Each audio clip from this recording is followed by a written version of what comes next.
Hello everyone, welcome back to ninja prep. This is Kapil Goyal, your educator and mentor. तो atomic physics के इस video में हम discuss करने वाले इलेक्ट्रॉन स्पिन को। इसके पहले वाले लेक्चर में हमने डिस्कस किया था ऑर्बिटल मोशन ऑफ इलेक्ट्रॉन। आज हम डिस्कस करेंगे इलेक्ट्रॉन स्पिन, और इलेक्ट्रॉन स्पिन में भी हम सिंगल इलेक्ट्रॉन की बात करेंगे। मल्टीपल इलेक्ट्रॉन्स की जो बात है वो आने वाले लेक्चर्स में हम करेंगे, यानी कि आज से 2 या 3 लेक्चर के बाद हम उसकी डिस्कशन करेंगे। तो चलिए स्टार्ट करते हैं लेक्चर को। तो सबसे पहले अगर हम बात करें कि कोई इलेक्ट्रॉन है जिसका स्पिन एंगुलर मोमेंटम है, ठीक है, मान लेते हैं कोई इलेक्ट्रॉन है जिसके पास स्पिन एंगुलर मोमेंटम है, तो वो spin angular momentum quantum number जो उसका होगा वो कितना होगा, हाफ होगा, है ना। एस की वैल्यू कितनी होगी, हाफ होगी।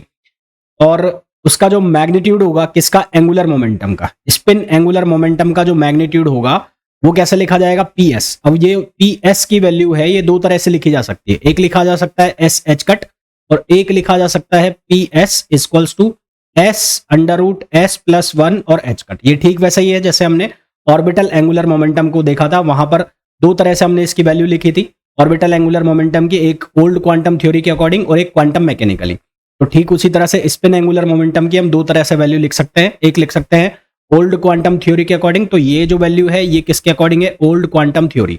ये किसके अकॉर्डिंग है, ओल्ड क्वांटम थ्योरी। और ये वाली जो वैल्यू है ये किसके अकॉर्डिंग है, क्वांटम मैकेनिकली। तो ये वैल्यू हम किसके अकॉर्डिंग लिख रहे हैं, क्वांटम मैकेनिकली। तो ये 2 तरीके से हम वैल्यू लिख सकते हैं स्पिन एंगुलर मोमेंटम की। तो पी एस इक्वल्स टू हो जाएगा under root S S plus 1 H cut. और यदि मैं एस की वैल्यू को 1/2 सब्सटीट्यूट कर देता हूँ, एस की वैल्यू को यदि 1/2 सब्सटीट्यूट कर दें तो ये बन जाएगा √3 एच कट अपॉन 2, है ना। क्या वैल्यू बन जाएगी, √3 एच कट अपॉन 2। तो हमसे एक ऑब्जेक्टिव क्वेश्चन ये पूछा जा सकता है कि यदि एक इलेक्ट्रॉन है, सिंगल इलेक्ट्रॉन है, और उस सिंगल इलेक्ट्रॉन के लिए उसका स्पिन एंगुलर मोमेंटम कितना होगा। तो उसमें ऑप्शंस में आपको मिल जाएंगे, एक तो ये वाला ऑप्शन मिल जाएगा 1/2 एच कट, एक ये वाला ऑप्शन मिल जाएगा बोथ ऑफ द अबव मिल जाएगा, या नन ऑफ द अबव मिल जाएगा। तो वहां से आपको ये बताना होगा। फिर जैसे हमने बात की थी स्पेस क्वांटाइजेशन की, तो स्पेस क्वांटाइजेशन में हमने जो हमारे पास एंगुलर मोमेंटम था उसका जेड कंपोनेंट लिया था along to the Z axis. इसी तरह से यहां पर भी यदि क्वांटाइजेशन एक्सिस के अलोंग इस एंगुलर मोमेंटम का जेड कंपोनेंट हम ले लें, तो उसको हम लिखते हैं, वहां पर हम लिखते थे P L cos theta equals to M L H cut. क्या लिखते थे, P L cos theta equals to M H cut, M L H cut. इसी तरह से यहां पर हम लिखेंगे P S cos theta equals to M S H cut. तो जो एम एस एच कट है वो जेड कंपोनेंट होगा किसका, ये जो हमारे पास एंगुलर मोमेंटम है उसका। अब यदि हम एम एस की बात करें, एम एस जो है वो क्या होगा, मैग्नेटिक स्पिन क्वांटम नंबर। वहां पर था ऑर्बिटल स्पिन क्वांटम नंबर, यहां पर होगा मैग्नेटिक स्पिन क्वांटम नंबर। और इसकी 2 वैल्यू आएगी, यदि एस की वैल्यू 1/2 है तो इसकी 2 वैल्यू आएगी, एक आएगी प्लस हाफ और एक आएगी माइनस हाफ। प्लस हाफ है इसका मतलब है ऊपर अप, स्पिन अप, और अगर माइनस हाफ है तो उसका मतलब है स्पिन डाउन। यदि प्लस हाफ है तो उसका मतलब होता है स्पिन अप, और यदि माइनस हाफ है तो उसका मतलब होता है स्पिन डाउन। तो इसके लिए भी हम मैग्नेटिक मोमेंट की वैल्यू निकालेंगे, जिस तरह से वहां पर हमने मैग्नेटिक मोमेंट की वैल्यू निकाली थी उसको हमने लिखा था म्यू एल, और म्यू एल इक्वल्स टू बना था E/2m पी एल। इसी तरह से यहां पर लिखा जाएगा mu S equals to E/m P S under root. अब E/m की हम वैल्यू यहां सब्सटीट्यूट करेंगे तो ये बन जाएगा अंडर रूट 3 म्यू बी। क्या बन जाएगा, अंडर रूट 3 म्यू बी, ये वैल्यू आ जाएगी। अब हम ये देखेंगे कि ये वैल्यू मैंने निकाली कैसे है। मतलब ये जो आप देख रहे हैं value mu S equals to E/m P S equals to under root 3 mu B, ये वैल्यू आई कहां से, ये हम देखते हैं।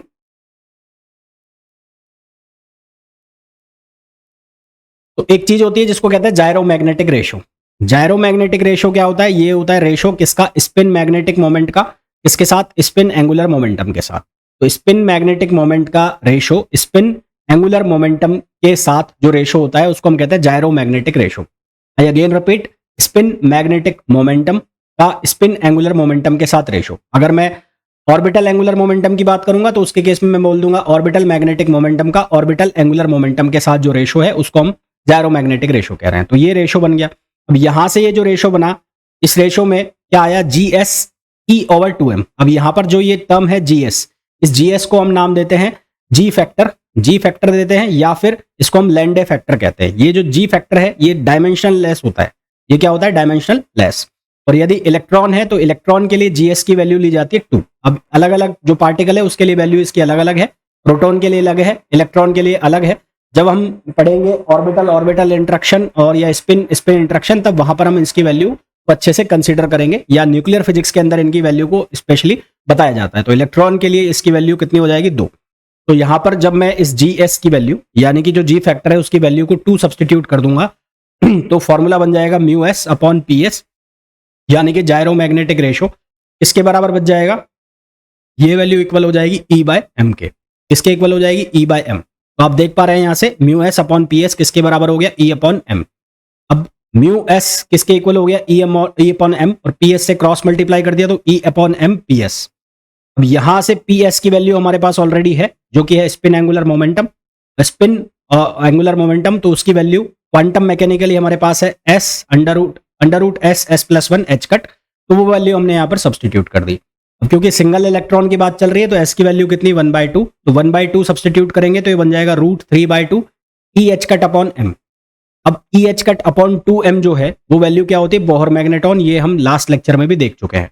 तो ये वैल्यू किसके इक्वल हो जाएगी, बोहर मैग्नेटॉन के। तो हमारे पास जो स्पिन मैग्नेटिक मोमेंट है वो क्या बन जाएगा, √3μb। तो ये हमारे पास एक ऑब्जेक्टिव क्वेश्चन यहाँ पर पूछ लिया जाता है एग्जाम के अंदर कि एक इलेक्ट्रॉन के लिए उसका क्या बताइए, स्पिन मैग्नेटिक मोमेंट बताइए। तो उसका spin magnetic moment quantum mechanically अगर निकाल रहे हैं तो क्वांटम मैकेनिकली आ जाएगा √3μb, और अगर हम ओल्ड क्वांटम थ्योरी से निकालते हैं तो उसकी वैल्यू कितनी आएगी, μb। ये किसके अकॉर्डिंग है, ओल्ड क्वांटम थ्योरी, क्योंकि ओल्ड क्वांटम थ्योरी के अकॉर्डिंग हम जो स्पिन एंगुलर मोमेंटम है उसकी वैल्यू क्या लिखेंगे, PS = S h कट। तो फिर उसके अकॉर्डिंग फॉर्मूला जो है वो चेंज होगा, तो वैल्यू हमारे पास यहाँ पर क्या आएगी, स्पिन मैग्नेटिक मोमेंट की वो आएगी μb, है ना। तो ये ध्यान रखना आप कि क्वांटम मैकेनिकली पूछा गया है या फिर आपसे जो ओल्ड क्वांटम थ्योरी के अकॉर्डिंग पूछा गया है, या दोनों गिवन है, तो उस चीज को ध्यान में रख के चलोगे तो क्वेश्चन सही हो जाएगा। अब एनर्जी शिफ्ट ऑफ इलेक्ट्रॉन ये हम पढ़ते हैं। तो यदि जो स्पिन मैग्नेटिक मोमेंट है वो एक मैग्नेटिक फील्ड में है, ठीक है, यदि स्पिन मैग्नेटिक मोमेंट μs जो है वो एक मैग्नेटिक फील्ड के अंदर प्लेस किया गया है तो उसका एनर्जी का शिफ्ट हो जाएगा। वो एनर्जी का शिफ्ट का जो फॉर्मूला है वो किससे दिया जाता है, ΔE। तो वो ΔE किसके बराबर होता है, -μs.b। यहाँ पर डॉट प्रोडक्ट है दोनों के बीच में, माइनस साइन ये बता रहा है कि स्पिन मैग्नेटिक मोमेंट और मैग्नेटिक फील्ड दोनों एंटी पैरेलल है, दोनों के एक दूसरे के अपोजिट हैं। तो यहां से दोनों एक दूसरे के एंटी पैरेलल है तो इनके बीच का साइन क्या आ गया, cos π + θs, और इसको हम लिख सकते हैं μs b cos θs। क्या लिख सकते हैं, μs b cos θs, जहां μs जो है वो स्पिन मैग्नेटिक मोमेंट होगा। अब स्पिन मैग्नेटिक मोमेंट की वैल्यू हमारे पास है वो कितनी है, E/m PS b cos θs। अब क्योंकि हम ये जानते हैं इससे स्पेस क्वांटाइजेशन से कि PS cos θs इसके बराबर होगा ms h कट, तो यहां पर जो PS cos θs है उसकी जगह हम क्या सब्सटीट्यूट कर देंगे, ms h कट। तो ms h कट हमने सब्सटीट्यूट कर दिया। अब हम ये बहुत अच्छे से जानते हैं कि EH cut upon 2m EH cut upon 2m जो वैल्यू है वो किसके बराबर होती है, बोहर मैग्नेटॉन। अब आप सोच रहे होंगे 1/2 कहां से आया, क्योंकि ये लिखा है ms का मतलब क्या है, spin magnetic quantum number. ms की वैल्यू क्या है, स्पिन मैग्नेटिक क्वांटम नंबर, जो ±1/2 वैल्यू देता है।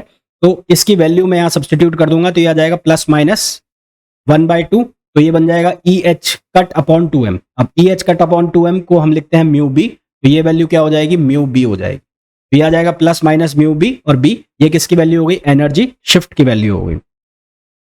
कुछ क्वेश्चंस करते हैं। क्वेश्चन हमें दिया गया है the wavelength of the electromagnetic radiation, wavelength of the electromagnetic radiation required to cause an electron spin flip transition is 1.5 centimetre.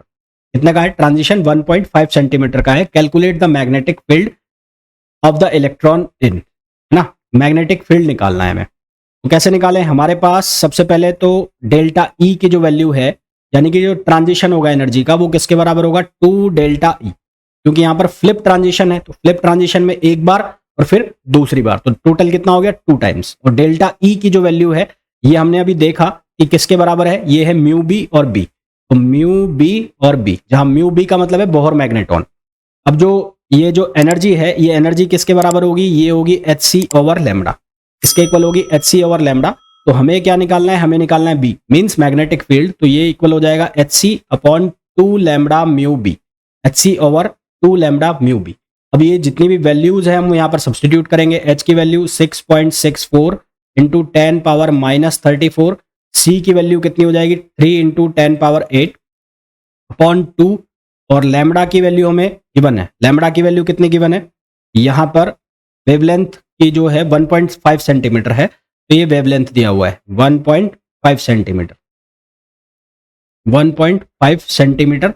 और जो बोहर मैग्नेटॉन है उसकी वैल्यू हमें यहाँ सब्सटीट्यूट करेंगे, तो ये जितनी भी वैल्यूज हम सब्सटीट्यूट करेंगे, इसको चेंज कर लो आप मीटर में, तो ये हो जाएगा 2, और बोहर मैग्नेटॉन की वैल्यू यहाँ पर हम सब्सटीट्यूट कर देंगे, तो हमारे पास जो आंसर आ जाएगा वो वैल्यू आएगी 0.715 टेस्ला, 0.715 टेस्ला। नेक्स्ट क्वेश्चन पे आइए। नेक्स्ट टॉपिक है ये, जिसके अंदर हमें टोटल एंगुलर मोमेंटम की बात की गई है। जो टोटल एंगुलर मोमेंटम है वो समेशन होगा किसका, ऑर्बिटल एंगुलर मोमेंटम जो हमने कल फाइंड आउट किया था यानी कि पीएल, और स्पिन एंगुलर मोमेंटम पीएस, इन दोनों का वेक्टर सम होगा। ये ध्यान रखना, ये कौन सा सम है, वेक्टर सम है, it is vector sum. Vector sum अलग होता है, अलजेब्रिक सम अलग होता है, ठीक है। तो जो टोटल एंगुलर मोमेंटम है उसको हम कैसे और लिख सकते हैं, उसको हम लिख सकते हैं P J equals to under root J J plus 1 H cut, under root J plus 1 H cut. ये जो जे है इसकी वैल्यू किसके बराबर होती है, एल प्लस माइनस एस। ये भी यहां पर कौन सा सम है, वेक्टर सम है। एल प्लस माइनस एस कौन सा सम है, वेक्टर सम है। यदि हम सिंगल इलेक्ट्रॉन की बात करें, किसकी बात करें, सिंगल इलेक्ट्रॉन, तो सिंगल इलेक्ट्रॉन के लिए एस की वैल्यू कितनी हो गई 1/2। तो एल, तो जो क्वेश्चन में हमें वैल्यू दी जाएगी उसके अकॉर्डिंग हम लेंगे, तो जे की वैल्यू कितनी हो जाएगी, एल प्लस माइनस 1/2। जे की वैल्यू कितनी हो जाएगी, एल प्लस माइनस 1/2। जैसे कि ये क्वेश्चन आपको दिया है, इस क्वेश्चन में आपको बोला है find possible value of J for an electron with L equals to 2। एक इलेक्ट्रॉन है जिसके लिए एल की वैल्यू जो है यानी कि अजीमुथ क्वांटम नंबर है उसकी वैल्यू है 2, और स्पिन जो नंबर है या जो स्पिन क्वांटम नंबर है उसकी वैल्यू है 1/2। तो जे की वैल्यू निकालनी है, तो जे की वैल्यू हमने अभी बात की वो किसके बराबर है, एल प्लस माइनस एस। तो एस की वैल्यू फिक्स हो गई है, तो यहाँ पर जे की दो वैल्यू बनेगी, एक बनेगी प्लस 1/2 और एक वैल्यू बनेगी माइनस 1/2। जब आप प्लस 1/2 रखोगे तो 2 प्लस 1/2, ये क्या वैल्यू बनेगी, ये बनेगी 5/2। और एक वैल्यू बनेगी जब आप क्या रखोगे, जे की वैल्यू ये माइनस में, तो ये हो जाएगा कितना 3/2। तो यहाँ पर जे की कुल में दो वैल्यू आ गई, एक आ गई कितनी 3/2 और एक आ गई कितनी 5/2। We get the two values of J for the given value of L equals to 2 and S equals to 1/2। फिर द टोटल एंगुलर मोमेंटम जो हमने अभी देखा उसको जैसे हम लिख रहे हैं, तो जे की हमारे पास जब 3/2 वैल्यू आई है, जे की वैल्यू कितनी आई है 3/2। तो ये जो फॉर्मूला है जो टोटल एंगुलर मोमेंटम का है, टोटल एंगुलर मोमेंटम हम कैसे निकालेंगे, हमारे पास जो एंगुलर मोमेंटम आ गया, जो हमारे पास जो क्वांटम नंबर आया है angular momentum, total angular momentum quantum number J जो आया है उसकी वैल्यू हमने यहाँ से निकाल ली, 3/2 और 5/2 आई थी। तो 3/2 के लिए टोटल एंगुलर मोमेंटम वो कितना आ जाएगा, P J equals to under root 15/2 H cut, और 5/2 के लिए इसकी वैल्यू आ जाएगी अंडर रूट 35/2 एच कट।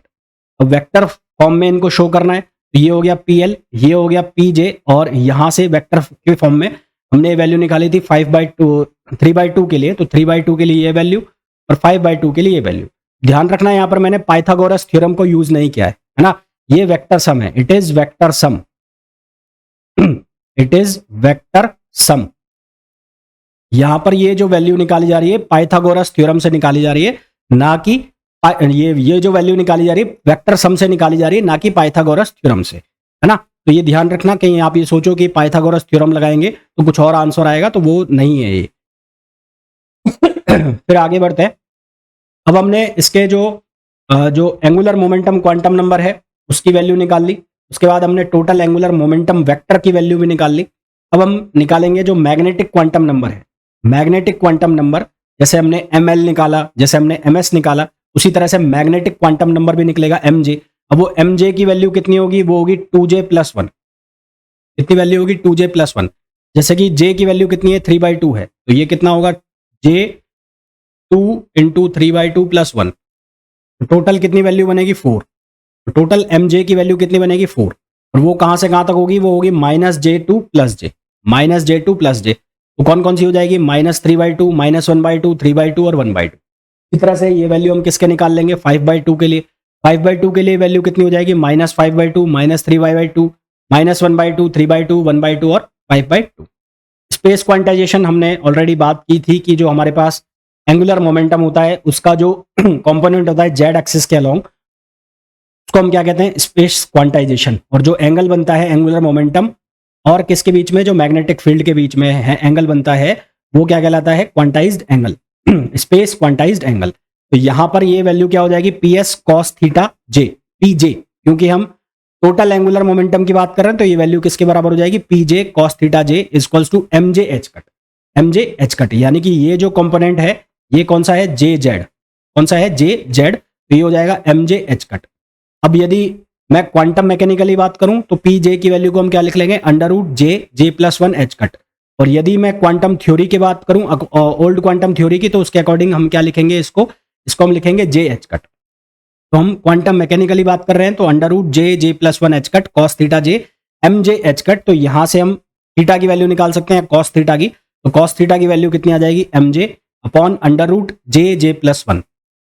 एक बात ध्यान रखना, मैंने आपको कल भी बताया था कि जो एंगुलर मोमेंटम है वो क्वांटाइज्ड एक्सिस के, एंगुलर मोमेंटम क्वांटाइज्ड एक्सिस के कभी भी पैरेलल या एंटी पैरेलल नहीं होगा। क्वांटम, ओल्ड क्वांटम थ्योरी के अकॉर्डिंग 0 डिग्री और 180 डिग्री वैल्यू आपको मिल जाएगी, परंतु जो क्वांटम मैकेनिकल थ्योरी है वो कभी भी 0 और 180 डिग्री वैल्यू नहीं देगी। तो इस चीज को आप ध्यान रखेंगे। फिर हम बात करते हैं वेक्टर एडिशन जो होता है इन तीनों के अंदर, जो ऑर्बिटल एंगुलर क्वांटम नंबर है, स्पिन एंगुलर क्वांटम नंबर है और जो total angular momentum quantum number है, इन तीनों के बीच में वेक्टर ऐड करना है, वेक्टर एडिशन। तो ये कैसे होगा, P J equals to P L plus P S, और इनके ऊपर सभी के ऊपर क्या लगा हुआ है, वेक्टर लगा हुआ है। दोनों साइड स्क्वायर करोगे तो क्या बनेगा, P J square equals to P I square या P L square plus P S square plus 2 P L dot, ये डॉट प्रोडक्ट है, डॉट प्रोडक्ट। तो यहां पर ये जो है ये क्या है, डॉट प्रोडक्ट है, इसका क्या जा रहा है, डॉट प्रोडक्ट। यानी कि जब इसका डॉट प्रोडक्ट ओपन करोगे तो यहां पर क्या आएगा, कॉस थीटा आएगा। तो यहां से हमने P L dot P S की वैल्यू निकाल ली, और P L dot P S की वैल्यू किसके इक्वल हो जाएगी, 1/2 P J square minus P L. P L dot P S की वैल्यू किसके इक्वल हो जाएगी, 1/2 P J square minus P L square minus P S square. Question हमें दिया गया है, क्वेश्चन में बोला गया है find value of P L dot P S for L equals to 3 and S equals to 1/2। अब हमें ये पता है कि जो जे है उसकी वैल्यू क्या होती है, L plus minus S, S की वैल्यू 1/2 है, तो जे की दो वैल्यू आनी है डेफिनेटली, एक आएगी 3 प्लस 1/2 और एक वैल्यू आएगी 3 माइनस 1/2। जब आप 3 प्लस 1/2 करोगे तो इसकी वैल्यू बनेगी 5/2, और एक बार जो है इसकी वैल्यू वो बन जाएगी कितनी, 3 दूनी 6, एक बार बनेगी 7/2 और एक बार बनेगी 5/2। तो ये आ गया 5/2 और यहाँ पर क्या वैल्यू आ गई, ये वैल्यू आ गई 7/2। तो इसकी दो वैल्यू हमारे पास आ गई। इन दोनों वैल्यूज के लिए, जे की दोनों वैल्यूज के लिए हम क्या निकालेंगे, P L dot P S. और P L dot P S किस फॉर्मूला से निकलेगा, इस फॉर्मूला से। तो आपको किस किस की वैल्यू चाहिए, पी जे की वैल्यू चाहिए, पी एल की वैल्यू चाहिए और पी एस की वैल्यू चाहिए। तो यदि मैं 5/2 वाली वैल्यू ले लेता हूं, ये वाली, तो इस वैल्यू के according for L equals to 3, S equals to 1/2 and J equals to 5/2, ये वैल्यू मैं ले रहा हूं। तो सबसे पहले तो आपको क्या चाहिए, आपको चाहिए पी एल। तो पी एल किसके बराबर होता है, वो होता है एल, एल प्लस 1 और एच कट। तो एल की वैल्यू कितनी है, 3, तो उसके अकॉर्डिंग ये आ जाएगा √12 और एच कट। इसी तरह से आप निकाल लो पी एस। तो पी एस क्वांटम मैकेनिकली हम सॉल्व कर रहे हैं, पी एस की जो वैल्यू है वो कितनी आ जाएगी, एस प्लस 1 और एच कट। एस की वैल्यू आपको 1/2 डालना है, तो एस की वैल्यू आप 1/2 डालोगे तो यहां से बनेगा √3/2 और एच कट, √3/2 और एच कट, ये वैल्यू आ गई किसकी, पी एस की। और फिर निकाल लेते हम पी जे। तो पी जे किसके बराबर होगा, वो होगा जे प्लस 1 और एच कट। तो जे की वैल्यू आप 5/2 ले रहे हैं, तो 5 प्लस 1, 5/2 प्लस 1 और 5, तो वहां से ये वैल्यू बन जाएगी 35 ना। ये वैल्यू कितनी बन जाएगी, 35। तो ये आ जाएगा √35 एच कट अपॉन 2। अब ये जितनी भी वैल्यू आई है, फॉर्मूला जो दिख रहा है हमें, इसमें सब्सटीट्यूट करेंगे तो ये वैल्यू क्या बन जाएगी, ये बन जाएगी P L dot P S 1/2 P J square यानी कि 35/√2 का स्क्वायर करेंगे तो यहां से बनेगा 35/4 माइनस पी एल कितना है, √12, तो ये हो जाएगा 12, और पी एस ये कितना हो जाएगा 3/4, और हमने बाहर क्या निकाल लिया, किसको, एच कट स्क्वायर को बाहर निकाल लिया। तो इसको जब हम पूरे को सॉल्व करेंगे तो हमारे पास आएगा P L dot P S ये वैल्यू हमारे पास हो जाएगी माइनस एच कट स्क्वायर। क्या वैल्यू आ जाएगी? Minus H cut square, which is the required answer. अब आप लोगों के लिए होमवर्क है कि जो इसकी दूसरी वैल्यू है यानी कि 7/2, 7/2 को ठीक ऐसे ही सॉल्व करना है जैसा कि मैंने सॉल्व करके आपको बताया है। ये ऑब्जेक्टिव क्वेश्चन आपसे पूछे जा सकते हैं। फिर एक टर्म होता है जिसको कहते हैं स्पेक्ट्रोस्कोपिक टर्म, या फिर जो ये टर्म सिंबल नाम देते हैं, इसको दो नाम देते हैं, एक टर्म सिंबल या फिर स्पेक्ट्रोस्कोपिक टर्म। इसको यहां पर सही कर लो, मल्टीप्लिसिटी नहीं आएगा, यह आएगा स्पेक्ट्रोस्कोपिक टर्म। स्पेक्ट्रोस्कोपिक टर्म, तो स्पेक्ट्रोस्कोपिक टर्म का जो फॉर्मूला है वो क्या है? 2s+1 LJ, 2s+1 LJ। ठीक, तो क्वेश्चन हमें दिया है find the orbital angular momentum, spin angular momentum and total angular momentum of the electron. हमें ये टर्म लिख के दिया है। टर्म हमें क्या दिया है? 2f5/2। अब यहां पर जो ये लिखा हुआ है इसको कंपेयर करो किससे? 2s+1 L और J। तो ये 2s+1 जो है इसको हम कहते हैं मल्टीप्लिसिटी। मल्टीप्लिसिटी, अब ये मल्टीप्लिसिटी क्या है आगे चल के हम बात करेंगे, सिंगलेट, डबलेट, ट्रिपलेट, उनके बारे में जब बात करेंगे तब बात करेंगे। तो इन दोनों को कंपेयर करो तो यहां से 2s+1 = 2 आ गया, तो यहां से s की वैल्यू कितनी हो गई? 1/2। s की वैल्यू कितनी हो गई? 1/2, यानी कि स्पिन एंगुलर मोमेंटम जो है वो यहां से हमारे पास आ जाएगा और उसकी वैल्यू कितनी हो जाएगी? 1/2, है ना। वैल्यू रख के निकालेंगे s × s+1 h कट में, तो वो वैल्यू हमारे पास आ जाएगी। फिर l को कंपेयर करो तो l f के लिए 0 जब होता है तो उसके लिए होता है s, 1 के लिए p, 2 के लिए d और 3 के लिए क्या हो जाएगा? f। तो l की वैल्यू कितनी हो जाएगी? फॉर f सब शेल, अब f सब शेल के लिए l की वैल्यू कितनी हो जाएगी? 3 हो जाएगी। और ये वैल्यू है j की, तो यहां से j की वैल्यू सीधी सीधी निकल के आ रही है। j की वैल्यू कितनी आ रही है? 5/2। j की वैल्यू कितनी आ रही है? 5/2 आ रही है। और आप j की वैल्यू यहां से निकाल रहे हो तो l की वैल्यू आप सीधा फॉर्मूला से भी निकाल सकते हैं, क्योंकि j = होता है l + s या l - s। तो l + s से निकाल लो, तो यहां से निकालोगे तो ये आएगा 5/2 और ये बनेगा l ± 1/2। प्लस वाली लोगे तो दो वैल्यू आएंगी, एक आएगी l की 3 और एक आएगी 2, तो 5/2 और प्लस 1/2, तो ये बनेगा 3। तो l की वैल्यू कितनी आ रही है? 3 आ रही है। तो इस तरह से हमारे पास ये तीनों चारों वैल्यू आ जाएंगी जो कि रिक्वायर्ड है। फिर आगे हमें जो एक अलग अलग स्टेट के लिए स्पेक्ट्रोस्कोपिक टर्म उसके निकाले हुए हैं, जैसे कि एस स्टेट है, तो एस स्टेट के लिए एल की वैल्यू कितनी हो गई? 0 हो गई। तो यहाँ से जे की दो वैल्यू बनेगी, एक एल ± 1/2। अब एल की वैल्यू तो 0 ही है, तो जे की वैल्यू या तो +1/2 या -1/2। तो स्पेक्ट्रोस्कोपिक टर्म क्या बनेगा? 2s 1/2 प्लस का भी बन सकता है और किसका बन सकता है? माइनस का भी बन सकता है। माइनस का हम लिखते नहीं है। फिर स्टेट पी के लिए, तो स्टेट पी के लिए एल की वैल्यू कितनी? 1। तो यहां से जे की दो वैल्यू बन गई, एक बन गई 1/2 और एक बन गई 3/2। तो यहां से हमारे पास दो स्पेक्ट्रोस्कोपिक टर्म बन गए, 2p 1/2 और 2p 3/2। इसी तरह से हमारे पास जब स्टेट है डी, तो डी के लिए एल की वैल्यू कितनी हो गई? 2। तो यहां पर जे की दो वैल्यू आ गई, एक आ गई 3/2 और एक आ गई 5/2। तो यहां से हमारे पास दो स्पेक्ट्रोस्कोपिक टर्म बन गए, एक बन गया 2d 3/2 और एक बन गया 2d 5/2। इसी तरह से एफ का पूछा जाता तो एफ का भी हम बना सकते थे। फिर आता है हमारे पास fine structure of sodium D lines. अब यदि हम स्पिन इंटरेक्शन का यूज ना करें, ऑर्बिटल स्पिन इंटरेक्शन का यूज ना करें, तो वहां पर जो परटर्बेशन है वो परटर्बेशन एब्सेंस होता है, यानी कि अगर हमारे पास मैग्नेटिक फील्ड एब्सेंस है तो वहां पर डीजेनरेसी आ जाती है।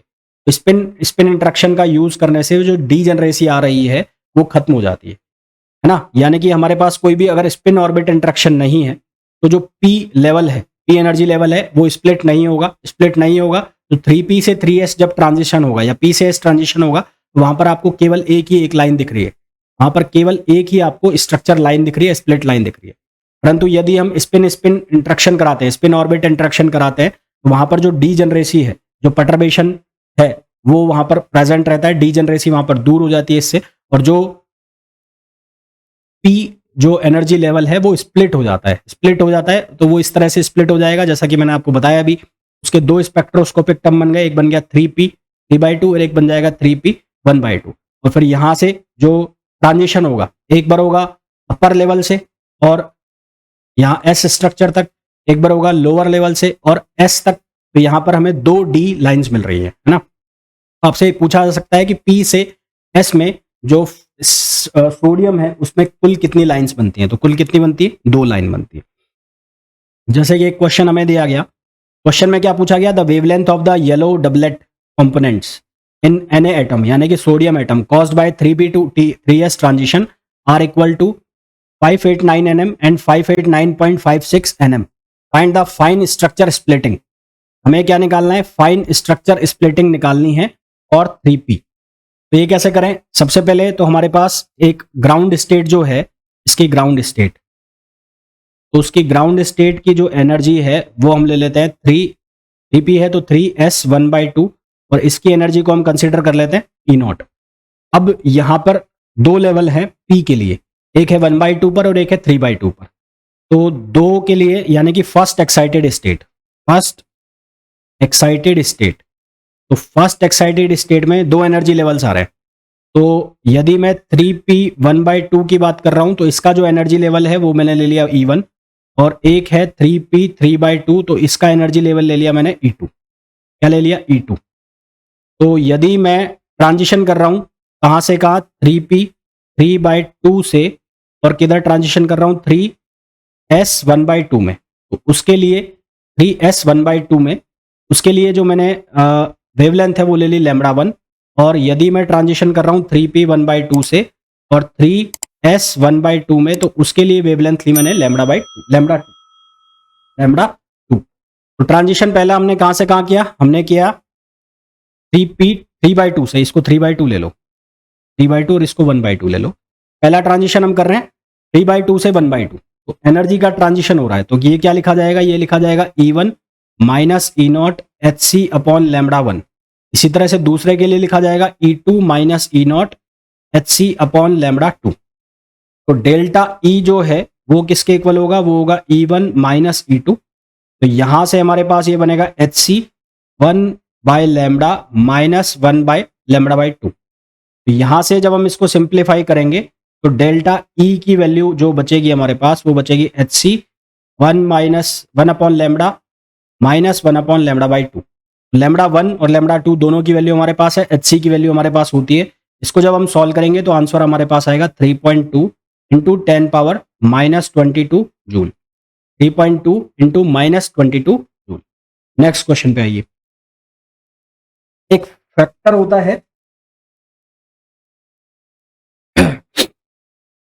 होता है जिसको कहते हैं लैंडे जी फैक्टर और स्प्लिटिंग फैक्टर। इसकी जो वैल्यू है, हालांकि डेरिवेशन से आती है तो डेरिवेशन हमारे कोई काम का नहीं है तो उसको हम करेंगे भी नहीं। तो इसका जो फॉर्मूला होता है वो होता है GS equals to 1 plus J+1 plus S+1 minus L+1 upon 2J J+1। I hope आप सभी को पता होगा जो टर्म्स हैं J, S और L, उनका मीनिंग क्या है।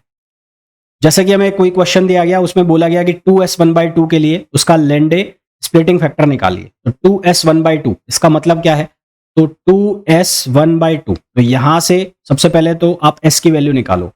2 इक्वल्स टू किसके बराबर हो गया, 2s प्लस 1/2। तो यहां से s की वैल्यू कितनी आ जाएगी, 1/2। j की वैल्यू आपको साफ साफ दिख रही है, j की वैल्यू कितनी आ रही है, 1/2। और s है तो s के लिए l कितना होता है, 0। s के लिए l कितना होता है, 0। तो यहां पर हम वैल्यू डालेंगे इस फॉर्मूला के अंदर। तो j की वैल्यू कितनी है, j की वैल्यू है 1/2, तो ये लिखा जाएगा, j की वैल्यू है 1/2, तो ये लिखा जाएगा 1 प्लस 1/2 प्लस 1। फिर s की वैल्यू कितनी है, 1/2, तो s के लिए भी लिखा जाएगा 1/2 प्लस 1। l की वैल्यू 0 हो गई तो हटाई दो उसको, फिर डिवाइड करो किससे, 1/2 j की वैल्यू और ये मल्टीप्लाई बाई 2, और फिर ये बन रहा है 1/2 प्लस 1। तो इसको सॉल्व करो, मैं ऊपर कर देता हूं यहाँ पर सॉल्व। इसको सॉल्व करोगे जब तो ये क्या बनेगा, 1 प्लस ये बना 1/2 इंटू 3/2, 1/2 इंटू 3/2 प्लस 1/2 इंटू 3/2, और नीचे क्या बन जाएगा, ये बन जाएगा 3/2, है ना। नीचे जो बनेगा ये बन जाएगा 3/2। तो 3/2 पूरे में से कॉमन आगे कैंसिल हो गया, ऊपर नीचे से 3/2 कॉमन कैंसिल हो जाएगा, 1/2 1 हो जाएगा। तो ये वैल्यू कितनी आ जाएगी, 2 आ जाएगी। ठीक है, क्या वैल्यू आ जाएगी, 2। इसी तरह से हम निकाल सकते हैं किसके लिए, p के लिए, और इसी तरह से हम निकाल सकते हैं p 3/2 के लिए। इन दोनों के लिए भी हम निकाल सकते हैं। ये आप लोगों के लिए होमवर्क है, कैसे आप निकालेंगे। नेक्स्ट क्वेश्चन पे आइए। नेक्स्ट क्वेश्चन में हमें बोला है spectral symbol of the term with s equals to 1/2। s की वैल्यू कितनी है, 1/2 है। तो यहां से आप निकाल लो 2s प्लस 1, तो ये कितना हो जाएगा 2 1/2 प्लस 1, तो ये हो गया 2। ये वैल्यू क्या बन गई 2। जे की वैल्यू कितनी है 5/2, जे की वैल्यू है 5/2। ठीक है, अब जी फैक्टर दे रखा है, जी फैक्टर दे रखा है यानी कि जी आई, तो ये वैल्यू कितनी होती है 1 plus J, J plus 1 plus S, S plus 1 minus L, L plus 1 upon 2j और j प्लस 1। अब इस फॉर्मूला से हम किसकी वैल्यू निकाल लेंगे एल की, एल की वैल्यू जो आएगी निकल के यहाँ से एल की वैल्यू आ जाएगी 3। ये निकाल लेना आप, मैंने ऑलरेडी निकाली हुई इसलिए डायरेक्ट बता रहा हूँ। तो स्पेक्ट्रल टर्म जो होता है वो होता है 2s प्लस 1 एल और j। तो यहाँ से ये वैल्यू क्या बन जाएगी, ये बन जाएगी 2 और एल की वैल्यू 3 है, 3 का मतलब हो गया f, तो ये हो गया f और j की वैल्यू हमारे पास कितनी है 5/2, तो आंसर आ जाएगा 5/2। तो ये हमारे पास स्पेक्ट्रल सिंबल ऑफ टर्म या फिर स्पेक्ट्रोस्कोपिक टर्म की वैल्यू आ गई। फिर यदि हमें जी फैक्टर की वैल्यू को एल के फॉर्म में लिखना हो, किसके फॉर्म में लिखना हो एल के फॉर्म में, यानी कि जो फॉर्मूला है जी फैक्टर का, लेंडे फैक्टर का, उसकी वैल्यू को एल के फॉर्म में लिखना हो तो कैसे लिख सकते हैं। ये डेरिवेशंस है, तो हम क्या करेंगे, जो जहां पर हमें जे की वैल्यू लिखी हुई है इस जे की वैल्यू को हम रिप्लेस कर देंगे एल प्लस एस से, जे की वैल्यू को रिप्लेस करेंगे एल प्लस एस से और एस की वैल्यू को भी चेंज कर देंगे। जब एल प्लस एस लोगे तो जी की जो वैल्यू बनेगी वो बनेगी 2l plus 2 upon 2l plus 1, और जब आप j equals to L minus S लोगे तो उससे वैल्यू बनेगी g equals to 2l upon 2l plus 1। ये आपको याद रखनी पड़ेगी, एग्जाम के अंदर डेरिवेशन आप नहीं कर पाओगे, लंबा चौड़ा डेरिवेशन है, तो ध्यान रखना जब एल प्लस एस लोगे j की वैल्यू तो g की वैल्यू लिखोगे 2l plus 2 upon 2l plus 1। 2l plus 1 दोनों में कॉमन है, सिर्फ चेंज क्या हो रहा है, जब प्लस एस कर रहे हो तो ऊपर ऐड हो रहा है प्लस 2, बाकी 2l यहाँ पर भी है 2l यहाँ पर भी है, तो इस तरह से आप इसको ध्यान रख सकते हैं।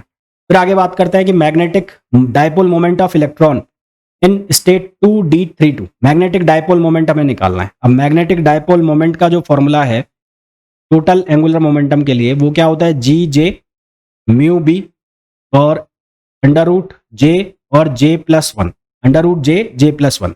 अब जो म्यू बी है उसकी वैल्यू होती है EH कट अपॉन 2m, तो म्यू बी की जो वैल्यू है वो होती है EH कट अपॉन 2m, ये वैल्यू तो हो गई। अब हमें दिया है 2d3/2, तो d का मतलब हो गया कि l की वैल्यू कितनी है, l की वैल्यू है 2, j की वैल्यू हमें साफ साफ दिख रही है कितनी है 3/2 है, j की वैल्यू 3/2 है, और ये 2 से हम s की वैल्यू निकाल लेंगे तो s की वैल्यू कितनी आ जाएगी 1/2, तो ये वैल्यू हमारे पास आ रही है।